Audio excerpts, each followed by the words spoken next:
और मुट्ठी भर लोग देश चलाएं और बाकी बहुत बड़ी आबादी जो इस देश की है, जो इन्हीं हाथों से मेहनत करती है, श्रम करती है, वो बंजर धरती का सीना चीर करके उसे रहने लायक बनाती है, उसमें अनाज पैदा करती है ताकि भूखे पेटों को रोटी मिल सके। वो इन्हीं हाथों से मेहनत करके कुम्हार, लोहार, बढ़ई, नाई, मोची बनती है, जो अपने हाथों से मेहनत करके दुनिया को रहने के लिए आसान बनाती है। जिनके लोगों ने हाथ से मेहनत करके बड़ी बड़ी इमारतें बनाई, सड़क बनाए, राजमार्ग बनाए, देश चलाने के लिए बहुत कुछ बनाया, वो इन इमारतों में रहने के मौके को नहीं पाए। पिछले दिनों में देख रहा था, मैं दिल्ली में रहता हूं, दिल्ली में नया संसद भवन बन रहा था। कोरोना में कोविड आया तो जाति पूछ करके नहीं आया कि कुर्मी को कोविड होगा या कुर्मी को होगा, मराठा को होगा या ओबीसी को होगा, आदिवासी को होगा या शेड्यूल कास्ट को, जाति नहीं पूछी थी ना। महामारी जब आई तो जाति देखकर नहीं आया, जो भी उसके चपेट में आया उसको कोई ले गए। तो महामारी से बचने वालों ने जाति पूछ करके मदद नहीं की क्या?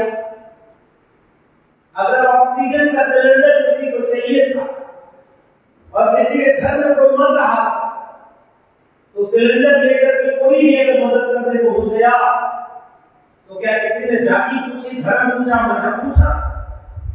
मैं तो हिंदू हूं, हिंदू का ही सिलेंडर दूंगा, मैं मुसलमान हूं, मुसलमान का ही सिलेंडर चाहिए, ऐसा कुछ भी नहीं हुआ। इंसान जब परेशान था तो इंसान जो जिंदा थे उन्होंने इंसानियत के नाते इंसान की जान बचाई। इसलिए सबसे बड़ा मजहब और सबसे बड़ी जाति अगर कोई है तो वो इंसान की जाति है, उससे बड़ा मजहब और उससे बड़ा धर्म कोई है। ये विचार हमारा, ये विचार भारत का है कि हम सब इंसान और इंसान बराबर है। लेकिन मैं वही सोच रहा था कि उसी कोरोना में अस्पताल खुले हुए थे, इबादत घर बंद थे। जिसे इबादत करनी थी वो अपने घर में इबादत कर रहा था, जिसे भी अपने खुदा को, अपने भगवान को, अपने गुरु को, अपने गॉड को याद करना था वो दिल में याद कर रहा था और बचाने का काम इस देश में अस्पताल कर रहे थे। सरकारी अस्पताल की प्राइवेट अस्पताल, सरकारी ना, प्राइवेट तो बंद थे। सरकारी अस्पताल जान बचाए, लेकिन जब जान बच गई उस समय सब सोचते थे कि अस्पताल खोलो, हर गांव हर तालुके में एक अच्छा अस्पताल हो, कोई बीमार हो तो उसे अच्छी दवाई मिल जाए, कोई बिना दवाई के मर न जाए, इंसान को इंसान से जोड़ो। क्योंकि कोविड के समय पड़ोसी की मदद करता था, कोई भूखा था तो उसे खाना खिलाया, कोई प्यासा था तो उसे पानी पिलाया। और जब कोविड चला गया तो फिर से धर्म के नाम पर लड़ने और लड़ने वाले अपनी दुकान खोल लिया। और आज भी अस्पताल दवाई के बिना, डॉक्टर के बिना सरकारी अस्पताल बदहाल है। मैं आपसे जानना चाहता हूं, राजौरा में कोई ऐसा सरकारी अस्पताल है क्या? कोई बीमार हो, उसकी जेब में पैसा न हो तो उसको इलाज हो जाए? कोई अच्छा सरकारी अस्पताल नहीं। चंद्रपुर में भी कोई बड़ा सरकारी अस्पताल होगा क्या? अगर कोई गंभीर बीमारी हो जाएगी तो नागपुर जाना हो, उससे भी गंभीर बीमारी अगर हो गई तो मुंबई या दिल्ली जाना हो। कौन जा पाएगा मुंबई, दिल्ली, नागपुर और चंद्रपुर? जिसकी जेब में पैसा हो। अगर आपकी जेब में पैसा नहीं है तो आप अपने परिवार के किसी आदमी को तड़पते, बिलखते और मरते हुए चुपचाप देखने के लिए मजबूर कर दिए गए। बताइए, सच बात है। तो उस गरीब आदमी का क्या दोष जिसके जेब में पैसा नहीं और इसलिए उसे दवाई नहीं मिल रही, अच्छा इलाज नहीं होता।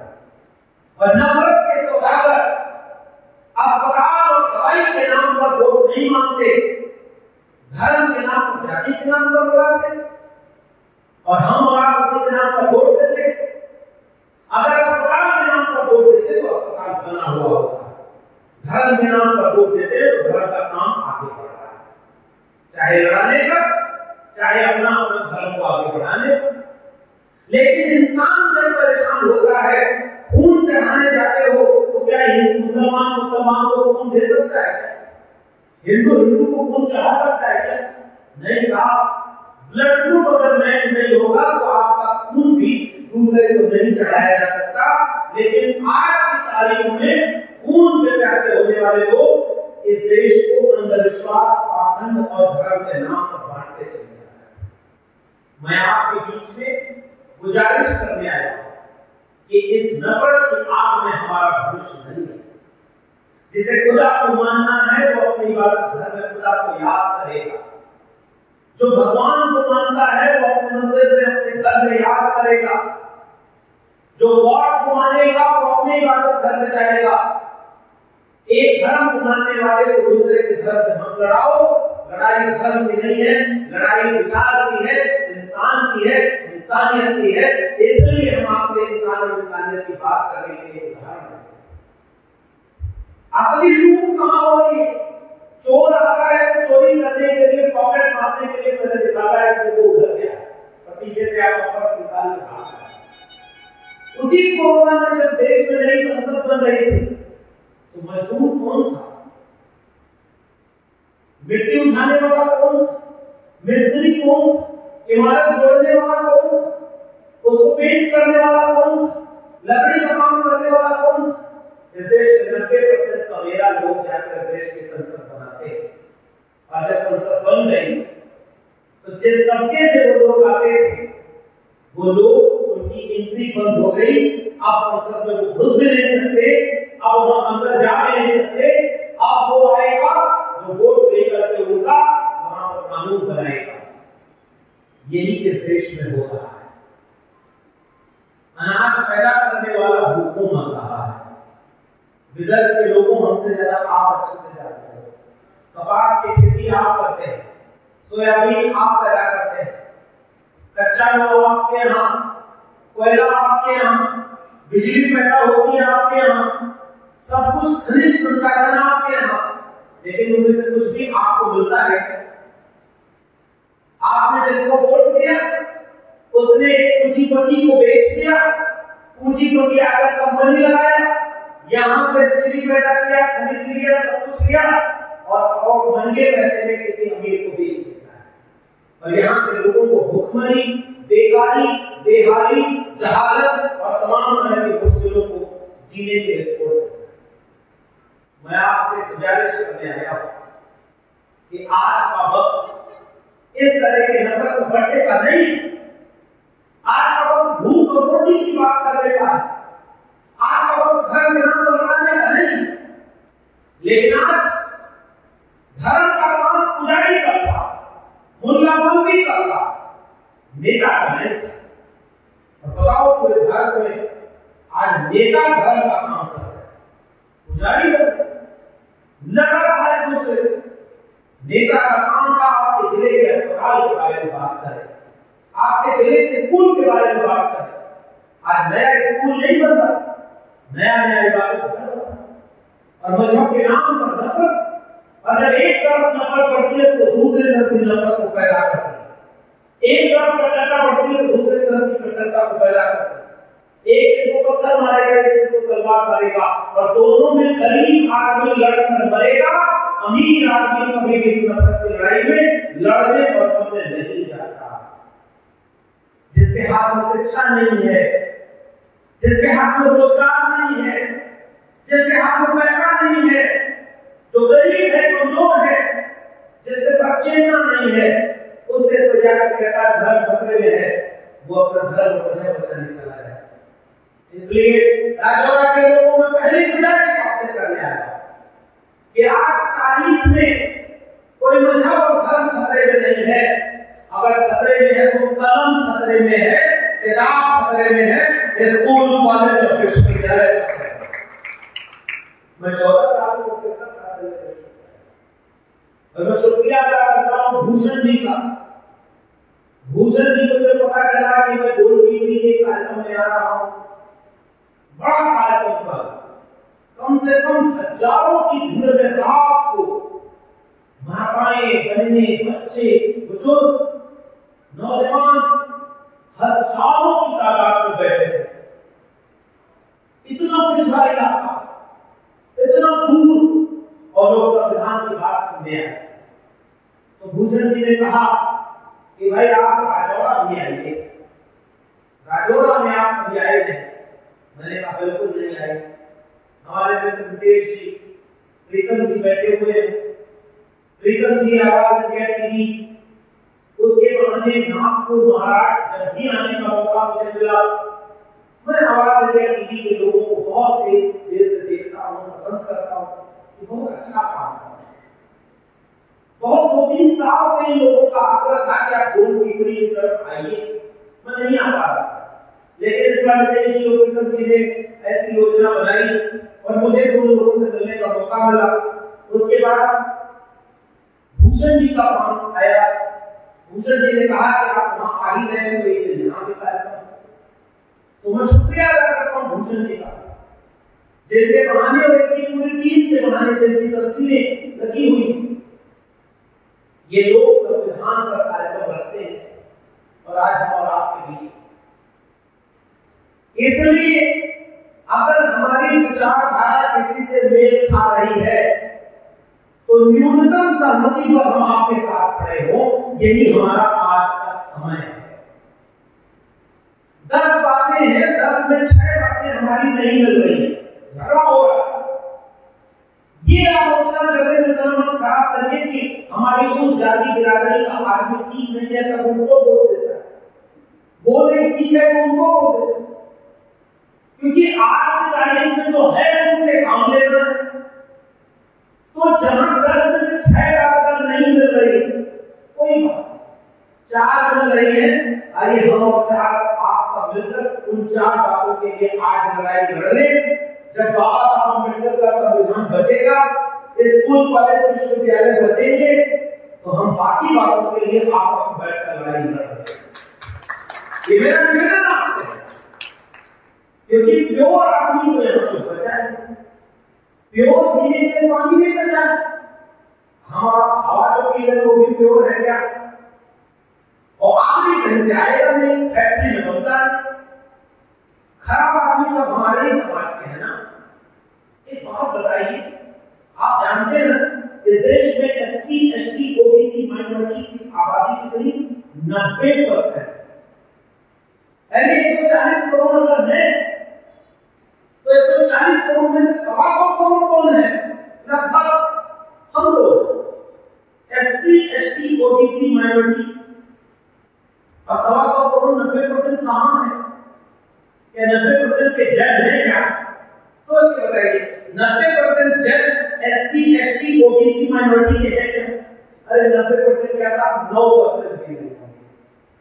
हमारा राइट और रॉन्ग, गलत है कि सही है? बोलिए लोग, हमारे 90% जज तो नहीं है ना? क्या देश भर के विश्वविद्यालयों में 90% प्रोफेसर SC, ST, OBC और माइनॉरिटी के हैं? नहीं। IIT के आंकड़े अपने 90% कौन लोग हैं जिनकी आबादी 5% है कि 10% है, पता है? मैं नाम किसी का नहीं लूंगा, समझदार लोग का। यानी अगर किसी की आबादी 10% है और वो 90% प्रोफेसर है, 90% वाइस चांसलर है, 90% सुप्रीम कोर्ट में जज है, 90% वकील है, 90% बिजनेसमैन है, मीडिया में 90% वो है, DM और SP 90% वो है, तो देश किसका है? ये सवाल मेरा आपसे है, क्या देश के SC, ST, OBC 90% लोग गरीब, कमजोर, भिखमंगे और बीमार बेकार की तरह देश में जनसंख्या रजिस्टर में दर्ज किए हुए आंकड़े हैं? ये वो भी इंसान है। इस देश में आबादी 7.5% आदिवासियों की, शेड्यूल्ड शेड्यूल टाइम जल जंगल जमीन पर 7.5% आबादी उसका हक होना चाहिए। पता है आपको इस देश के सुप्रीम कोर्ट में एक भी आदिवासी जज है कि नहीं? बताइए। तो ये 8% आपको कह रहे हैं आबादी बढ़ के 9% हो गई। 9% आबादी जिस आदिवासी कम्युनिटी की है उसका 9% भी जज नहीं है, उसका 9% भी वाइस चांसलर नहीं है, उसका 9% मीडिया में एक आदमी भी आदिवासी नहीं है। पता है आपको? और आजादी का अमृत काल चल रहा है, 75 साल हो गए देश को अंग्रेजों से आजाद हुए, किस बात की आजादी? फिर अगर इस देश में भगवान बिरसा मुंडा का सपनों का भारत नहीं बनता, जयपाल सिंह मुंडा के सपनों का भारत नहीं बनता, तो इस देश के सुप्रीम कोर्ट में आज भी कोई आदिवासी जज बन के बैठा होगा और देश के विश्वविद्यालयों में कुलपति बन के बैठा होगा, मीडिया हाउस में होगा, देश चलाने में होगा। आज इस देश के उद्योगपतियों में एक भी अरबपति आदिवासी नहीं है। कहां है आदिवासी? जंगल में पड़ा हुआ, उसके तन पर बदन पर कपड़े पूरे नहीं, उनकी बहन बेटियां कुपोषण के शिकार हैं, उनके बच्चे, उनके पास शिक्षा नहीं, उनके पास रोजगार नहीं। और जल जंगल जमीन जो उनकी थी उसे किसी अंबानी और अडानी के हाथ बेचा जा रहा है और वो जल जंगल जमीन बचाने के लिए आंदोलन कर रहे हैं कि जंगल मत काटो। यही इलाका चंद्रपुर, और यहाँ से एक तरफ चलते हैं आंध्र प्रदेश, दूसरी तरफ तेलंगाना, तीसरी तरफ छत्तीसगढ़, ये पूरा आदिवासी इलाका है। तो जो आदिवासी जंगल में रह गया उससे जंगल भी छीन रहे हो, फिर वो देश कैसे कहेगा कि मेरा देश है? जिसको उसने वोट दिया, जिसको उसने चुन करके भेजा, वो हफ्ते का जंगल काट रहे हैं ताकि अडानी वहां पर अपना फैक्ट्री लगाए। वो यहाँ चंद्रपुर के कोयले की खदान दूर करने जाते हैं ताकि कोई बिजली बना करके चंद्रपुर को ही महंगी बिजली बेचे। दीपक तले का फेरा, मुझे जैसे भूषण जी ने बताया कि बिजली पैदा करता है चंद्रपुर और मुंबई तक बिजली जाती है और यही बिजली सबसे कम आती है और सबसे महंगी बिजली है। बताइए दीपक तले फेरा क्यों? इसका मतलब यह है कि जो जल जंगल जमीन इस देश के मूल निवासियों की थी, जहां पर सदियों से रहते आए, किसानों की थी, जो जमीन पर काम करते, मेहनत करते, फसल पैदा करते और फसल का दाम देने के लिए सरकार के पास पैसे नहीं, तो क्यों बोला था फकीर ने कि साल 2022 तक किसानों की आय दोगुनी कर दे? हुई क्या दुगनी आय? बताया क्या दुगना हुआ? किसानों के ऊपर कर्जा 48,000 करोड़ के आसपास था, 74,000 करोड़ रुपए इसमें किसानों के ऊपर कर्जा पड़ गया। मैं जब दिल्ली में रहता था तो विदर्भ इलाके की खबर जानते हैं दिल्ली में कब आती थी? जब कोई किसान आत्महत्या कर लेता था। बताइए सही है आपको? किसानों का दर्द पूछने वाला कोई है? और जब किसानों का आंदोलन करना पड़ा तो आंदोलन को कैसे अपमानित किया गया कि आतंकवादी, खालिस्तानी, कील लगा दी। देखा आपने तस्वीरों में? बुलडोजर चला गया, जमीन खोद दी। हरियाणा में चुनाव हो रहा है, वहां के किसान एक बार सबक सिखाएंगे कि जो बुलडोजर किसानों के ऊपर चलाए हो वो बुलडोजर पलट कर तुम्हारे ऊपर वोट के जरिए चलने वाला है और बाबा साहब के संविधान को बचा करके वहां के लोग तानाशाही सत्ता को बदल दिया। तो बताओ, आदिवासी जल जंगल जमीन भी नहीं बचा पाएगा, उनकी बहन बेटियों के साथ बलात्कार हो, अन्याय हो, अत्याचार हो, वो कैसे कहेगा कि ये मेरा मुल्क है, मुझे न्याय मिलता है? और मैं महाराष्ट्र की जमीन पर हूं। बताइए दलित आंदोलन कितना मजबूत? ये महाराष्ट्र की जमीन छत्रपति शिवाजी महाराज की जमीन थी और शिवाजी राज ने हिंदू मुस्लिम की लड़ाई लड़ी थी। अभी हमारे संचालक महोदय कार्यक्रम जब शुरू कर रहे थे, कितना गजब का नारा आपने लगाया, मैं तो आपको बधाई देता हूं। जब आप शिवाजी को याद कर रहे थे तो वो जज्बा महसूस हो रहा था कि हमने मुझे को याद कर रहा है। बहुत गजब का आपका नारा। शिवाजी को हम दिल से याद करते हैं। शिवाजी अगर हिंदू मुस्लिम की लड़ाई लड़ते तो क्या शिवाजी को इस तरह से याद कर पाते क्या? नहीं। शिवाजी उनकी किसान कमेरा लोगों को ऐसा शासन चलाए जिसमें प्रजा का फायदा हो, प्रजा को लाभ हो, प्रजा का हित हो। और कौन थे वो लोग जो शिवाजी का राष्ट्रीय करने से मना कर दिया? सही है गलत? जिसके हाथ में तलवार, जिसके ताकत तलवार में, जो युद्ध जीत जाए, जो साबित करने की कोशिश जाए, कौन मना कर दिया कि उस राजा का विकल्प नहीं होने देंगे क्योंकि वो शूद्र है। अरे भाई ये क्या हो गया, जाति कहां से आ गए? और उनका राज्याभिषेक नहीं किया, बनारस से पंडित को बुलाया, 2 बार राजतिलक हुआ शिवाजी का, और दूसरी बार धोखे से राजतिलक करवाया है, और कहा गया कि ग्रह नक्षत्र जो खराब है वो सब ठीक हो जाएगा, आप बड़े सम्राट बनोगे। अरे उस सब की जरूरत नहीं थी, शिवाजी के हाथ में ताकत थी, वो अपने समय में सबसे बड़े छत्रपति बन गए, उनके लिए किसी राजतिलक की जरूरत की मोहताज नहीं। और जिस शिवाजी को नाम पर, ये धर्म के नाम पर लड़ने वाले नेता, वो कहते हैं कि वो मुसलमानों के खिलाफ लड़े थे, हिंदू राष्ट्र बनना चाहते थे। नहीं रे भाई, शिवाजी हिंदू होते तो तुम राष्ट्र अलग करने से उनको मना नहीं किए होते। मेरा सवाल है, बताओ शिवाजी पर बात करने वाले को मूर्ति बना रहे हैं सब आजकल, तो एक बारिश में मूर्ति गिर जाती है शिवाजी। इससे बड़ा अपमान क्या होगा? लूट और झूठ था। शिवाजी की सेना में कई इब्राहिम से लेकर के कई मुसलमान उनकी सेना में उनके तरफ से लड़ रहे थे। अगर शिवाजी मुसलमानों के खिलाफ लड़ते तो मुसलमान शिवाजी की सेना में होते क्या? इसका मतलब हिंदू मुसलमान की लड़ाई शिवाजी की लड़ाई नहीं। अकबर की तरफ से राणा प्रताप के खिलाफ लड़ने जो सेना गई, उसके सेनापति का नाम क्या था? मुसलमान था क्या? हिंदू था, राजा मान सिंह। और राणा प्रताप की तरफ से अकबर के खिलाफ लड़ने जो सेना आ रही थी, उस सेना का मुख्य तोपची एक मुसलमान था। और आज इस देश को हिंदू और मुसलमान के नाम पर रोज लड़ाओ? नहीं भाई, हमारे राजा राजा से लड़ रहे थे, लेकिन आज तुम धर्म की बात क्यों करो? यही पता चला कि कुछ दूर बगल में एक जिला है अमरावती, हमारे प्रीतम भाई कहानी बता रहे हैं, और बड़ी मार्मिक कहानी बताई। इससे मेरा पैगाम बेचारे तुमसे राजनीतिक बात नहीं करो, लेकिन कुछ बात इशारे में बताना जरूरी है कि हमारे आने वाली पीढ़ी वीडियो देख करके रोटी में गोबर लपेट करके खाने न लगे। उसको बताना है कि रोटी से गोबर नहीं खाया जाता, रोटी से हलवा खाया जाता है।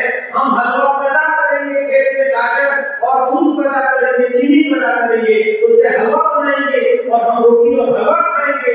गोबर जिसको खाना हो वो बड़े शौक से गोबर खाए, हम उसके लिए गोबर छोड़ देते हैं, हम गोबर नहीं खाएंगे।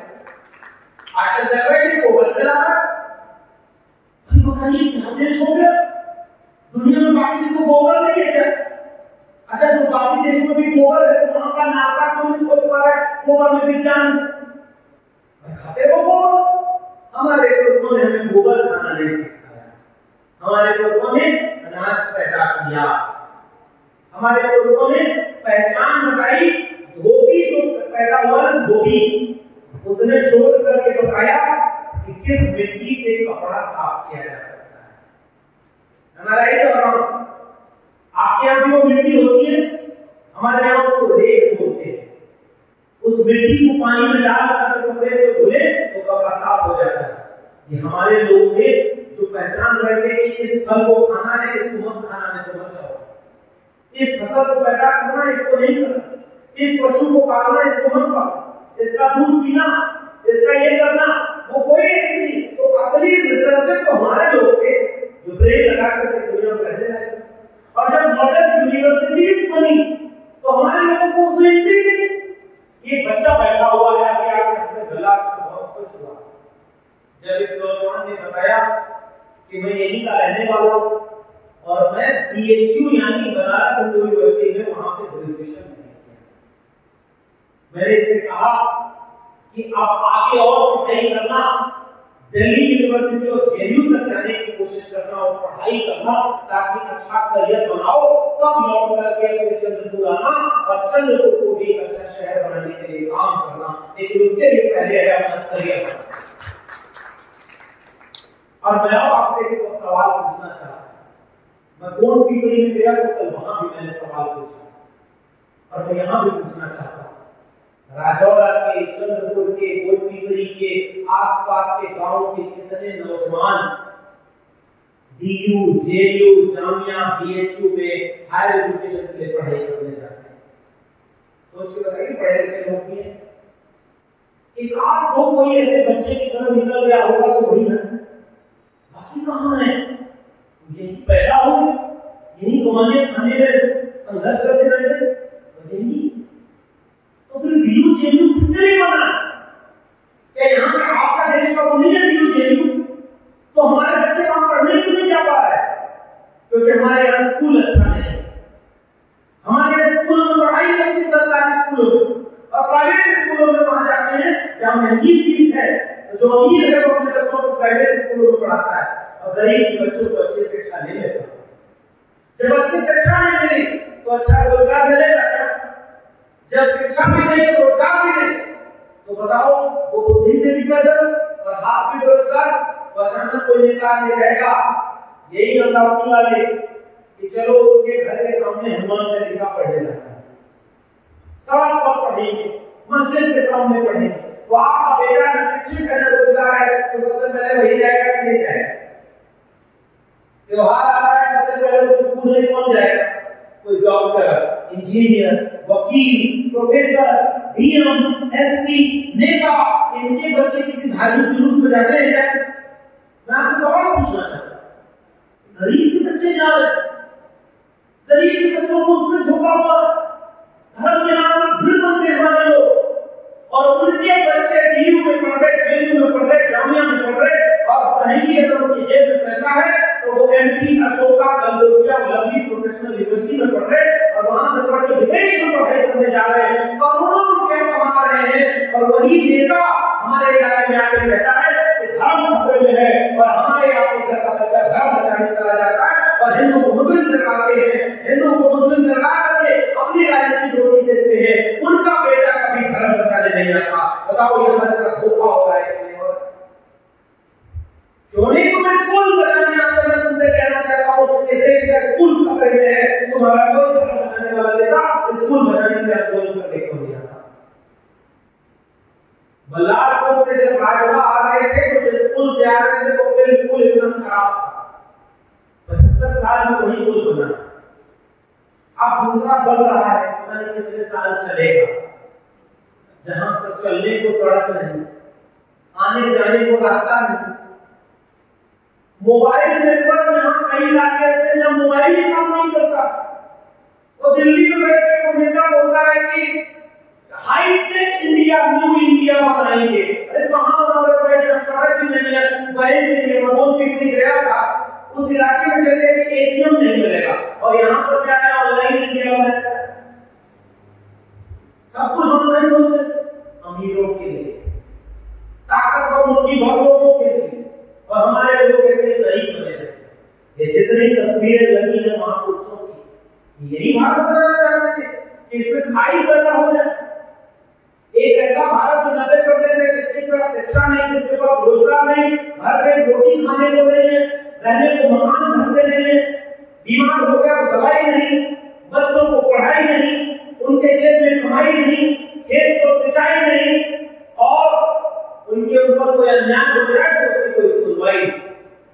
90% भारत ऐसा है कि नहीं? अगर मुकदमा हो जाए तो कोई न्याय नहीं मिलेगा। 10% के लिए कौन सा भारत है? महंगी फीस, महंगा स्कूल, महंगी सड़कें, चमचमाती हवेलियां, चमचमाती गाड़ी, अच्छा खाना, अच्छा पहनना, अच्छी जगह घूमना, अपना शान और शौकत से जीना, और वहां से व्हाट्सएप पर मैसेज भेजना, मुसलमानों से देश को बचाओ वरना ये देश हिंदू राष्ट्र कैसे बनेगा? कौन है भाई ये कर रहे हो? भूखा आदमी। एक जगह पोस्टमार्टम के समय एक डॉक्टर ने बात कही कि ये आदमी मरता हुआ राम का नाम लिया, दूसरा आदमी खुदा का नाम लिया, और तीसरे आदमी के मुंह से मरते समय आवाज निकली रोटी। पहले दोनों आदमी का पेट भरा हुआ था और तीसरा भूखा था, जिसे मरने के वक्त में रोटी की याद आ गई। हमारे यहाँ हिंदी में लिखा है, भूखे भजन न होए गोपाला और ले लो अपना कंठी माला। तुम हमें पाखंड सिखा रहे। अगर पेट में भूख है तो क्या भगवान की याद आएगी, खुदा की याद आएगी? वो रोटी देने नहीं आते, वो सलीका देने आते कि इंसान बनो रे भाई। कोई पैगंबर मोहम्मद साहब रहा होगा या कोई गौतम बुद्ध रहा होगा, कोई भी रहा होगा, जिस भी धर्म को मानते हो उसने इंसान बनने का नसीहत भी होगी, पैगाम भी होगा। और आज आप हमारे लोगों को इंसान से दुश्मन बनाया है। बताइए, दिल्ली की राजनीति कर रही है और जिस टीवी चैनल को आप देखते हैं उस पर आपके बच्चों की खबर है क्या? कितनी बार दिल्ली के चैनल पर चंद्रपुर के इलाके की कोई पीड़ा और दर्द सुनाई देता है? विदर्भ के इलाकों के किसानों पर कोई शो होता है क्या? वो सब मुर्गा लड़ाते हैं। क्या होता है कि मुर्गा लड़ाना? पहले के जमाने में राजा के पास कोई काम नहीं होता था तो राजा मुर्गा लड़ाता था और बैठ कर देखता था, इस मुर्गे पर गोली लगाओ, ये मुर्गा इस जाति का, ये मुर्गा इस जाति का। अच्छा, ये मराठा आंदोलन कर रहा है, इसके कह रहा है हमको भी आरक्षण चाहिए, इसको भी लगाओ, ओबीसी को लगाओ, मत नहीं देना इसको। फिर ये कहेगा इसी में से लेंगे, दोनों लड़ेंगे। और तीसरा बैठ करके तमाशा देख रहा है, लड़ो मराठों, लड़ो ओबीसीओ, लड़ो।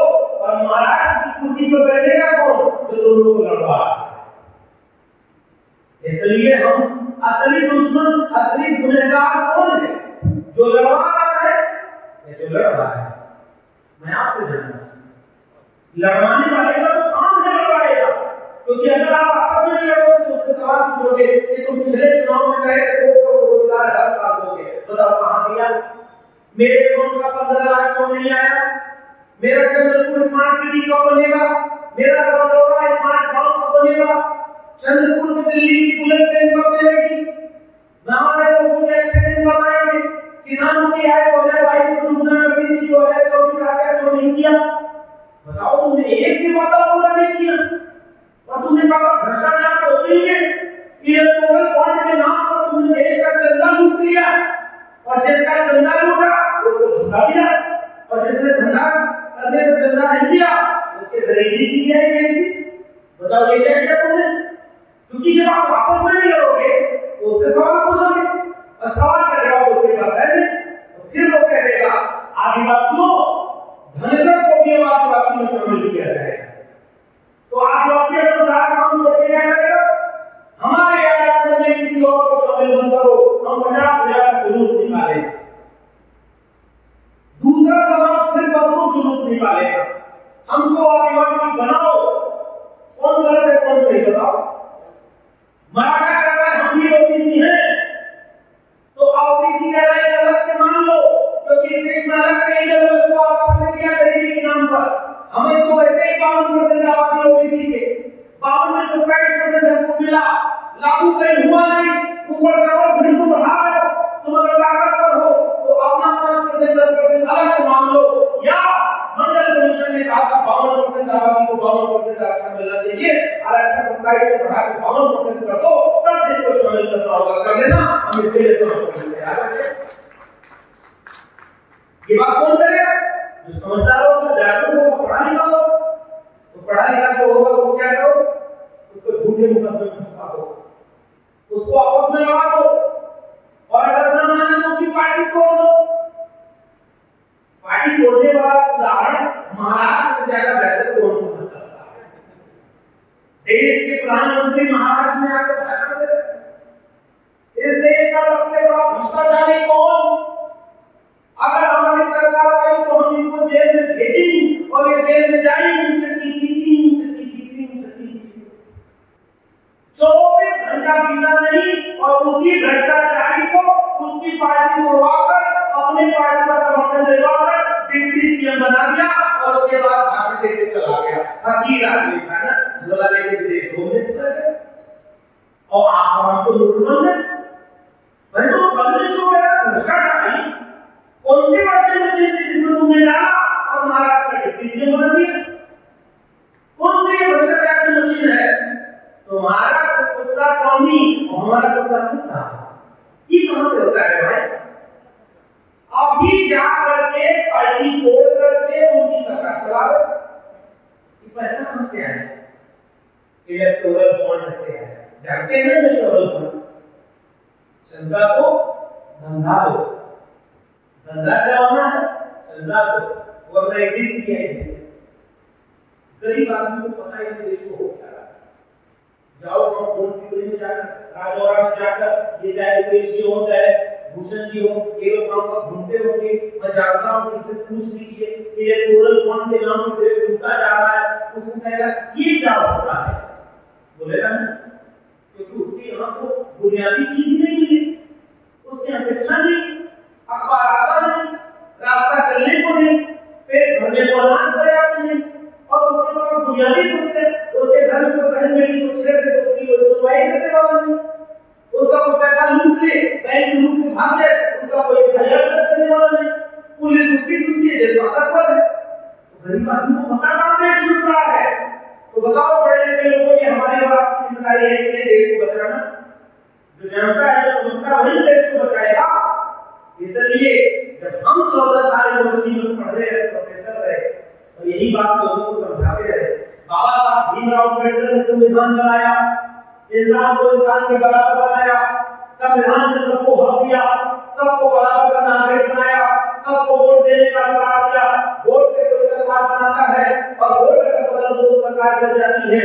उस संविधान ने जब सबको बराबर बनाया तो उसी बात में तो वोट देकर करना, उसी का एक आदमी बोला अब की बार 400 पार तो भारत का संविधान बदलना है। बताओ हमारी आपकी जिम्मेदारी क्या थी? जिस संविधान का हमने फायदा लिया उस संविधान को बचाना हमारी जिम्मेदारी है। इसलिए मैं इस कार्यक्रम का जब विषय लिखा जा रहा था तब भी हमने कहा कि इस कार्यक्रम का विषय भारत का संविधान रखें, क्योंकि जब हमें एक चर्चा मिला, हमारे बहुत वरिष्ठ साथी हैं कैलाश मांगोटकर आज मिले और उन्होंने कहा कि अपनी जेब का पैसा खर्च करके ये बच्चा ऐसा बनवा कर गाँव में प्रचार करें। मांगोटकर जी ने कहा कि ये गाँव में पढ़ना जरूरी है, संविधान नहीं था तो क्या अधिकार नहीं मिला, और मनुस्मृति लागू। दिल्ली यूनिवर्सिटी में कुछ दिन पहले हम कहा कि मनुस्मृति पढ़ाएंगे जिसमें इंसान को इंसान के बराबर नहीं समझा गया। अरे मैं कहता हूँ देश भर में पढ़ाना है तो तुम पढ़ाओ मनुस्मृति, लेकिन अगर हिम्मत है तो उस मनुस्मृति वाले किताब के बच्चों को भी भारत का संविधान, बाबा साहब अम्बेडकर का एनिमेशन आकाश और महात्मा फुले का गुलामगिरी भी उन्हीं बच्चों को पढ़ाओ और बच्चों को तय करने दो कि गोबर खाना है कि हलवा खाना है, तो गोबर के सामने रख दो तो हलवा के सामने रख दो, हम उसको गोबर रखने के लिए मना नहीं करते। अरे गाय का बच्चा भी गोबर नहीं खाता है भाई, वो चारा खाता है। वो हमारे यहाँ सब कर रहे गोबर खाओ ताकि बुद्धि में गोबर भर जाए, अपना पराया पहचान पाओ। समुद्र में इतना पानी है पी सकते हैं क्या? नदी में इतना पानी है डायरेक्ट पी पाएंगे क्या? पसीना इतना बहता है गिलास में पी सकते हैं क्या? अरे पीने का पानी शुद्ध होता है जबकि सब पानी है, लेकिन पानी और पानी में अंतर होता है। इंसान वही जिंदा है जो इस अंतर को पहचान पाता है कि कौन सा पानी पीने लायक है और कौन सा पानी नहीं पीने लायक है। लेकिन उस समाज का कुछ नहीं हो सकता जिसके नजर का पानी सूख जाए और वो अपना पराया न पहचान पाए। ये बात कहना है, इसलिए बहुत लंबा चौड़ा भाषण देने की जरूरत नहीं। इस तरह के लोग आपके गांव में आपके इलाके में जिंदा है। ये महात्मा फुले की धरती है महाराष्ट्र, ज्ञानदेव नामदेव तुकाराम की धरती है महाराष्ट्र, जिन्होंने इंसान को इंसान के बराबर बनाया। बाबा साहब डॉक्टर भीमराव अम्बेडकर की जमीन है महाराष्ट्र, और छत्रपति शाहू जी और शिवाजी की जमीन है महाराष्ट्र। इसलिए जब मैं महाराष्ट्र आता हूँ तो प्रबोधन देना कम, प्रबोधन लेकर के लौटता हूँ कि उत्तर भारत में जिसे गोबर पट्टी बनाया जा रहा है उसमें भी फुले शाहू और अम्बेडकर के विचार पहुंचे ताकि इंसान को इंसान के बराबर बनाने की हमारी लड़ाई हम जीत सके और देश के लिए बाबा साहब के संभाल सके। इसलिए हम तो आपसे निवेदन कर रहे हैं कि अगर भूषण जी ने ये कार्यक्रम रख लिया कि प्रबोधन, तो प्रबोधन ये खत्म न हो जाए।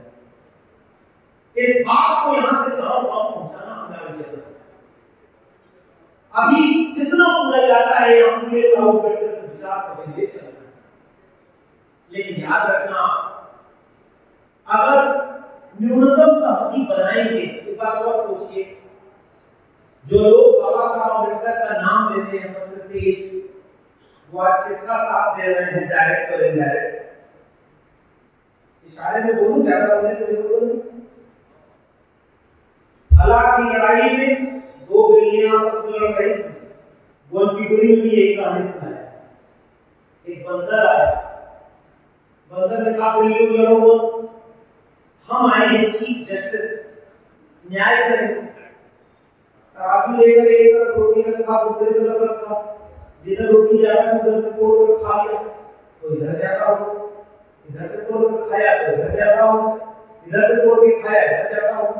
और खाते खाते जब दोनों तरफ की रोटी खत्म हो गई, तराजू एकदम बराबर हो गई, तो बंदर ने कहा लो बिल्लियों, देखो हमने कितना बढ़िया जस्टिस किया है, देखो कितना न्याय है, जितनी भूखी तुम हो उतनी भूखी ये भी है। और दोनों बिल्लियां खुश होकर के गई, वाह क्या न्याय हुआ है हमारे साथ। उनको पता ही नहीं कि उनके हिस्से की रोटी बंदर खा के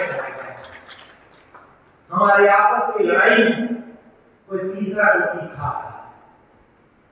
मैं फिर से निवेदन करूंगा, 10 में 5 बातें 6 बातें झगड़े की हो, कुछ दिन के लिए भूल जाएंगे। न्यूनतम सहमति पर अधिकतम एकता बनाना, न्यूनतम सहमति, समझ रहे ना, मिनिमम अलायंस, मैक्सिमम अलायंस की जरूरत नहीं। और हाँ, बड़े दुश्मन को पहले निपटाया जाता है। ये वो इशारे में आज तक किसी की हिम्मत नहीं हुई थी ये बात बोलने की कि संविधान बदलना। कोई हुई हो बताओ? कोशिश की पहले बिना घोषणा के बदलने की कोशिश की, इमरजेंसी लागू हुई, जनता सड़क पर उतर गई, सरकार को बदल दिया, उनको चुनाव करा दिया। आज इमरजेंसी से ज्यादा बुरा हाल देखते हैं। कुछ कर पा रहे हैं क्या? करना चाहते थे गोविंद पंसारे, गोली मार। करना चाहते थे नरेंद्र दाभोलकर, गोली मार। करना चाहते थे कलबुर्गी, मार दिया जान से। और लिखा करे लेख और लंदेश, जान ले ली उनकी। आज भी कोई उमर खालिद जेएनयू का रिसर्च स्कॉलर 5 साल से जेल में बंद है। आज भी कोई प्रोफेसर हनी बाबू 4 साल हो गया जेल में बंद। आज भी कोई पत्रकार जेल में बंद। आज कोई बोल दे शाम तक ईडी सीबीआई का छापा में पड़ जाए कर देना। कोई अगर सरकार के खिलाफ वोट डाल दे उसकी पार्टी तोड़ दी जाएगी, क्योंकि कोरोना में नोटबंदी से जितना पैसा लिया गया था वो विधायक और सांसद खरीदने में और अपनी पार्टी को वापस बनाने में खर्च किया गया। जिस जिले में देखना हो कि पिछले 10 साल में एक पार्टी ने विकास क्या किया है, उस पार्टी का कार्यालय देखिएगा और अपने जिले का सरकारी स्कूल और अस्पताल देखिएगा। सरकारी स्कूल और सरकारी अस्पताल बर्बाद हो गया और जिसको आपने वोट दिया उसका भाई उसके आप कार्यालय पार्टी का बन गया। पैसा कहां से है? नोटबंदी का पैसा था, इलेक्ट्रॉनिक बॉन्ड का पैसा था, आपके चंदे का पैसा था, आपके किसानों की लूट का पैसा था। पेट्रोल 100 रुपया किया गया तो उसका मुनाफा था, डीजल 100 रुपया किया गया तो उसका मुनाफा था, एलपीजी सिलेंडर 1000 रुपया किया गया तो उसका मुनाफा था। तो कुछ मुनाफा अपने दोस्तों को दिया गया और कुछ मुनाफे से घर पूरे जिले में पूरे भारत में अपनी पार्टी के ऑफिस खोल लिए। और जब जो पैसा बचा उससे सांसद खरीदा जाता है, विधायक खरीदा जाता है। हमारे आपके बच्चों के लिए शिक्षा बर्बाद की जाती है। इसको डीयू जेएनयू जामिया में सेल्फ फाइनेंस कोर्स था, जो 10 साल 15 साल पहले स्कूल डिग्री कॉलेज की फीस 2000 रुपया 4000 रुपया, आज 2 लाख रुपया हो गई। गरीब का बच्चा पढ़ाई करेगा क्या? लेकिन गरीब का बच्चा शिक्षा नहीं पाए, विदेशी लोगों के लिए शिक्षा का दरवाजे खोल कर और गरीब का बच्चा जिंदा रहे, इसलिए 80 करोड़ लोगों को 5 किलो अनाज दे दो कि जिंदा रहो, हमको वोट देते रहो। जब हम दंगा करने के लिए आवाज दें, व्हाट्सएप पर मैसेज दें, तो अपने इलाके में दंगा करने में तलवार लेकर के दौड़ो, कलम लेके क्यों नहीं दौड़ो? मेरे बच्चों के हाथ में कलम देखना चाहता हूं, मेरे बच्चों के हाथ में किताब देखना चाहता हूं। बाबा साहब डॉक्टर भीमराव अम्बेडकर कलम की ताकत से बने, विदेश पढ़ने गए, 32 डिग्रियां लेकर आए, 4 डिग्री पीएचडी की थी और 1 भी डिग्री फर्जी नहीं थी, सारी की सारी ओरिजिनल डिग्री बाबा साहब के फर्जी है। कलम से बने थे बाबा साहब अम्बेडकर। कलम सबसे बड़ा हथियार है। इस कलम ने हमें बनाया, डॉक्टर लक्ष्मण यादव को बनाने का काम इस कलम ने। मेरे पुरखों के हाथ में तो कुदाल और फावड़ा था, मेरे पुरखों के हाथ में तो गाय भैंस रोने और चलाने की थी। आपके भी पुरखों के हाथ में वही सब रहा हो। पुरखे खेत में काम करते थे, मजदूरी करते थे, खेती करते थे, किसानी करते थे। हमें कलम दिया ताकि हम अपने आने वाली पीढ़ियों के हाथ में और महंगी कलम दे करके विदेश में पढ़ने भेजे, और जिसको वोट दिया वो आपके बच्चे के हाथ से कलम छीन रहा है, तलवार पकड़ा रहा है। बताइए जायज है? तो पहले उस दुश्मन को पहचानिए जो कलम छीन करके तलवार पकड़ा रहा है। तो बड़े दुश्मन से लड़ाई पहले लड़नी होती है। जो संविधान बदलने की बात करे, स्कूल कॉलेज विश्वविद्यालय बर्बाद करने की बात करे, उस दुश्मन को पहचानना होगा, और हमें हिंदू मुस्लिम के नाम पर, मतलब के नाम पर लड़ाई, उस दुश्मन से बचना होगा। 75 साल हो गया, रिटायर होने का वक्त आ गया, रिटायर नहीं हो रहे हैं। अब बुजुर्ग आदमी को कहा जाता है कि 18 घंटे आपने बहुत मेहनत कर ली, अब आराम करिए, किसी और को मौका दीजिए। आप भी महाराष्ट्र वालों जाते जाते क्यों लिख रहे हो? 2-4 महीने में आपके यहाँ पे नंबर आएगा, वोट दे देगा, गाड़ियां घूमेंगी, झंडा लगा के घूमेंगी। मत को किसको वोट आप दो ये मैं नहीं बताऊंगा, लेकिन ये जरूर बताऊंगा जिसने बाबा साहब के संविधान को बदलने की बात जिस पार्टी के लोगों ने की, झूठे वादे करके पूरे देश को अंबानी अडानी के हाथों बेचने की कोशिश की। 10 लाख का सूट पहना, 8,000 करोड़ के जहाज में चलने वाले लोग आपके बच्चों को आप 5 किलो अनाज के लिए मोहताज कर दिए। हिंदू को मुसलमान से लड़ाने की कोशिश जिसने की, और जिसने पॉलिटिकल पार्टियों को तोड़ करके भ्रष्टाचारियों की सरकार बनाई है, ऐसे लोगों को कभी वोट मत देना। ये गुजारिश आपसे साफ करके जा रहा हूं, नागपुर में उनका हेडक्वार्टर, पहचान के लिए इतना काफी, समझदार को इशारा काफी। नागपुर वाला देश चलाना जब चाहता है तो कहता है एक धर्म का देश बनाएंगे। हम बाबा साहब के नागपुर वाले हैं, हम कहेंगे कि हर धर्म के लोग इस देश में जो रहते हैं, इस देश के बराबर के नागरिक हैं। हमारा देश अगर किसी किताब से चलेगा तो बाबा साहब के संविधान से चलेगा, और किसी किताब से हमारा देश चलने देंगे। नागपुर वाला रोज झगड़ा लगाएगा, आप बच के रहना, मोहब्बत और प्यार से रहना, जातियों में मत बांटना। कुछ लोग वोट लेके कहेंगे, जैसे हमारे यहाँ यूपी में है, मैं यादव हूं तो हमारी आबादी ज्यादा है तो वोट सबका लेंगे और अपनी ही जाति के लोगों को बढ़ाएंगे। तो उनसे भी जरा पलट पलट के पूछना कि वोट तो सबका लिया, अब अपनी जाति वाले लोगों को बढ़ा रहे। जो अपनी जाति को देखेगा वो हमारे समाज का दुश्मन है। सीधा सा बात में कहते जा, जाति न देखो, जमात देखो। जो हाथ से मेहनत करता है ना, जो इंसान जिंदा है ना, जो मोहब्बत मांगता है ना, और जो बाबा साहब के संविधान में भरोसा करता है, मोहब्बत प्यार से रहता है, वो सारा हमारा परिवार होना चाहिए। और हम सब परिवार की तरह एकजुट होकर के उन लोगों के खिलाफ रहेंगे जो मुट्ठी भर लोगों के हाथ में पूरा देश बेच रहे हैं, बर्बाद कर रहे हैं। हम देश को बचाने वाले लोग हैं, 90% लोग एकजुट होकर के इस देश को बचाएंगे। इस देश को बिरसा फुले अम्बेडकर पेरियार के सपनों का देश बनाएंगे, छत्रपति शाहू जी, छत्रपति शिवाजी के सपनों का देश बनाएंगे, संविधान मंडल कमीशन से देश को चलाएंगे, मोहब्बत और प्यार से रहेंगे, ताकि आने वाली पीढ़ियां जब हमें याद करें तो हमें गाली न दें, हमें बेशर्म न कहें, हमें आलसी न कहें, हमारे ऊपर नाच करें कि जब देश के सामने खतरा था तो प्रोफेसर लक्ष्मण यादव अपनी नौकरी बचाने के लिए नहीं लगा था, तो देश बचाने के लिए अपनी नौकरी कुर्बान करके भी देश को बचाने की लड़ाई लड़ा। अभी वहां किताब आई है, और मैं तो कहूंगा भूषण जी से एक निवेदन, जितनी किताब प्रोफेसर की डायरी मैंने लिखी उस किताब में मैंने यही पीड़ा लिखी है कि स्कूल कॉलेज विश्वविद्यालय को बचाना क्यों जरूरी है, कलम की जरूरत क्या है। अगर आप हिंदी में पढ़ सकते हैं तो हिंदी में, मराठी में पढ़ना चाहें तो मराठी में प्रोफेसर की डायरी आप खरीद कर ले जाइए, आप उसको जितना कॉपी हो लेकर रखिए, गांव को पहुंचाइए, मेरी मदद आप ये करिए, क्योंकि कलम की लड़ाई किताब से लड़ी जाएगी।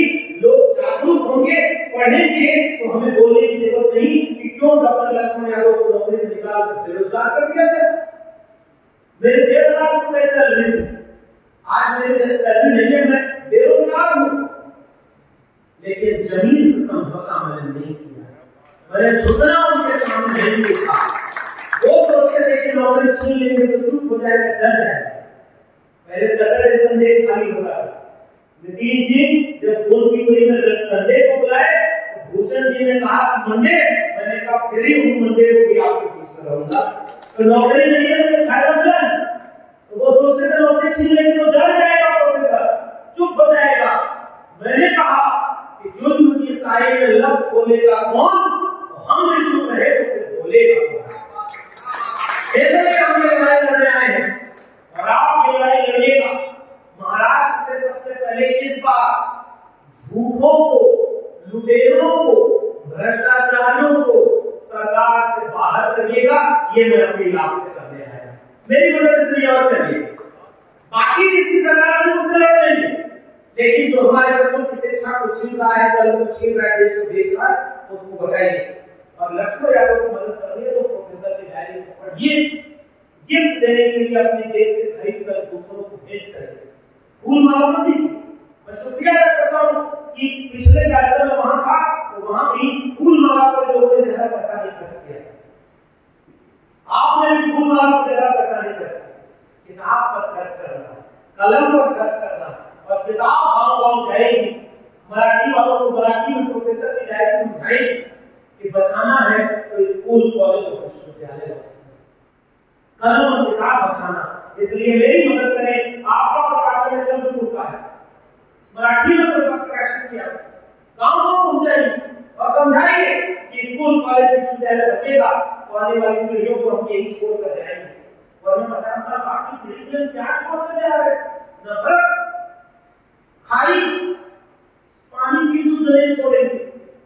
और पता चला अगर हम हार गए तो आने वाली पीढ़ी के बच्चों की किताब में सिलेबस में कहीं ये न लिखा हो गाय का गोबर खाओ, उसमें प्रोटीन मिलता है। हम इसलिए लड़ रहे हैं कि मेरे बच्चों को किताब में ये लिखा है गोबर मत खाना, हलवा खाना, तर्क से सोचना, विज्ञान से सोचना, मनुष्य बनना, धर्म के नाम पर नफरत मत करना, जाति के नाम पर नफरत मत करना। तुम इंसान हो, इंसान को बराबर का भाव समझना और एक दूसरे के दुख सुख में काम आना। किसी के ऊपर मुसीबत आए तो उसके साथ हिम्मत बन के खड़े हो जाना, इंसान होने का यही तरीका है। और अगर इंसान ने तो हमारे कर्म के छोड़ कर गए तो आज के इस कार्यक्रम में मेरा 1000 किलोमीटर दूर से आना भी सफल होगा। भूषण जी का, नीतीश जी जैसे लोगों का इस तरह का मिशन आंदोलन चलाना भी सफल होगा। और मेरे ऊपर मुकदमा करके जो मुझे डराने की कोशिश कर रहे हैं, मुझे नौकरी छीनकर मुझे कमजोर करने की कोशिश कर रहे हैं, जब मेरा मिशन आंदोलन आगे बढ़ेगा तो मुझे भी आपसे हिम्मत मिलेगी। मैं आपसे हिम्मत लेकर विदा ले रहा हूँ और फिर आएंगे, बार-बार आएंगे, क्योंकि लड़ाई बहुत पहले से चल रही है।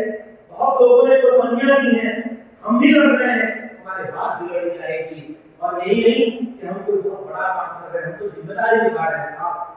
कल और आएंगे नगमों की खिलती कलियां चलने वाले, हमसे बेहतर कहने वाले, तुमसे बेहतर सुनने वाले। इसी उम्मीद के साथ आप सबसे विदा लूंगा। आप सबको क्रांतिकारी जय भीम, जय मंडल, जय समाजवाद, इंकलाब जिंदाबाद, उल गुलाम जिंदाबाद और संविधान जिंदाबाद।